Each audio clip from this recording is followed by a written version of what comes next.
Let's go back to the UN headquarters as the representative of Venezuela is speaking at the UN General Assembly as they continue to debate on the resolution on the need to eliminate the U.S. blockade.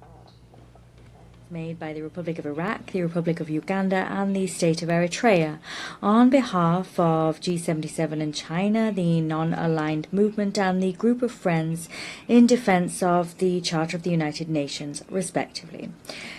Madam President, more than 60 years have elapsed since, in violation of all norms of international law, a criminal blockade was imposed against the sisterly Republic of Cuba, a free, independent and sovereign nation that is a fully fledged member of this General Assembly.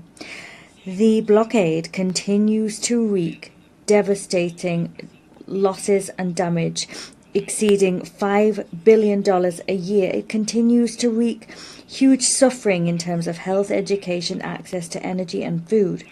The cumulative effects of the economic suffocation imposed from outside for generations is equivalent to the destruction resulting from a war. Because the blockade is an act of economic war, one which seeks to subjugate through hunger, sickness and death an entire people. That is the truth that people seek to hide when they call this crime a simple policy measure.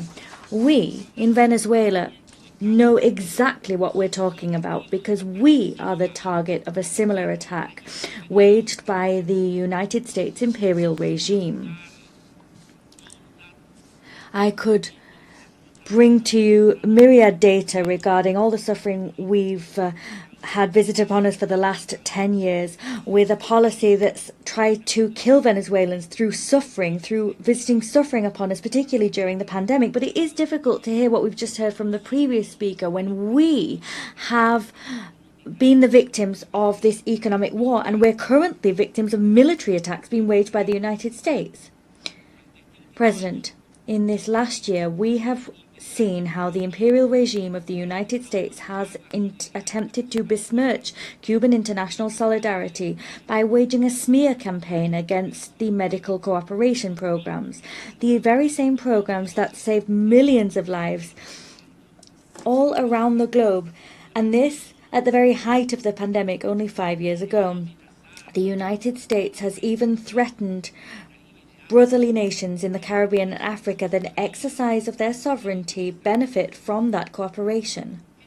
What type of regime can feel any sort of threat from the professional work done by educational and medical personnel? Some people send bombs and weapons as part of their strategy to wage a protracted eternal war.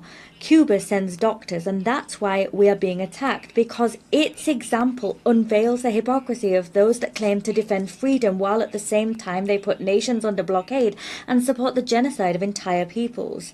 In recent months, we have seen a new disinformation operation whose goal is to tie Cuba to the Ukrainian conflict. Nothing could be further from the truth.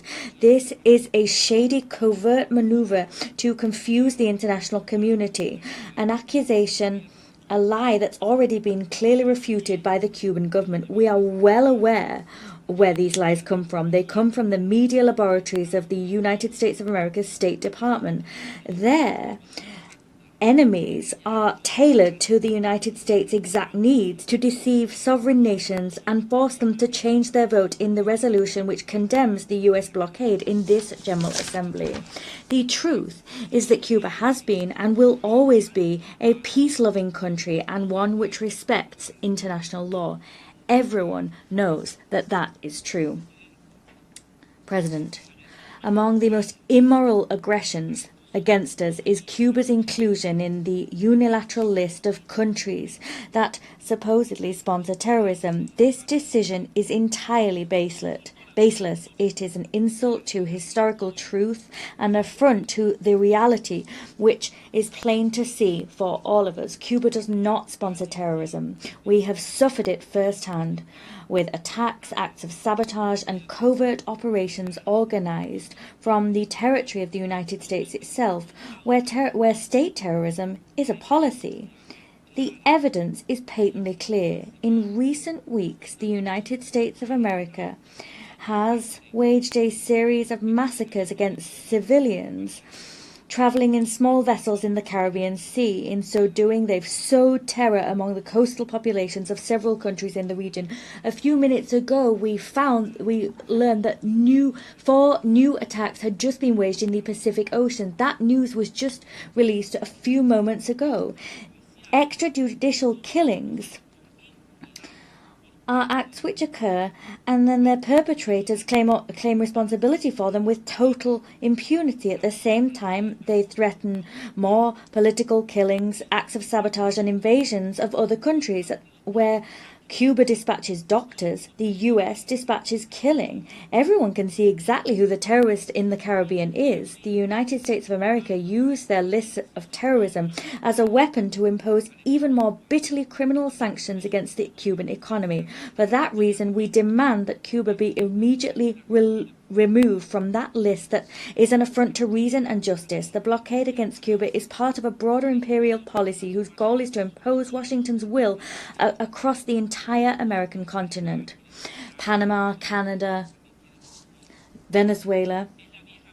It is the old colonial policy of the Monroe Doctrine that today the US regime is brazenly attempting to revive. Today, this vision is threatening the zone of peace that is the Latin American and Caribbean region, as proclaimed by CELAC in 2014. In Venezuela, we watch the industry of death and terror working at full pelt.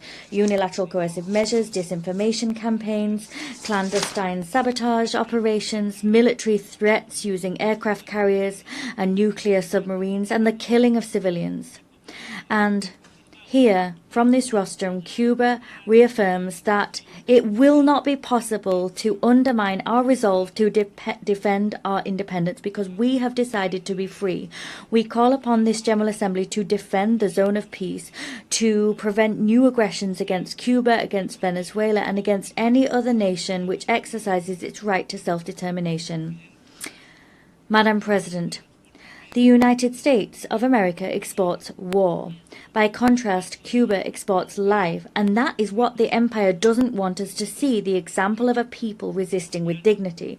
Tomorrow, when we vote on the draft resolution that demands an end to the blockade, we must recall that what we're talking about is broader than just Cuba.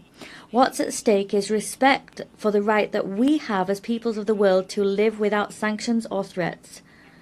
A vote for Cuba is a vote for justice, for peace, and for life. Thank you, Madam President.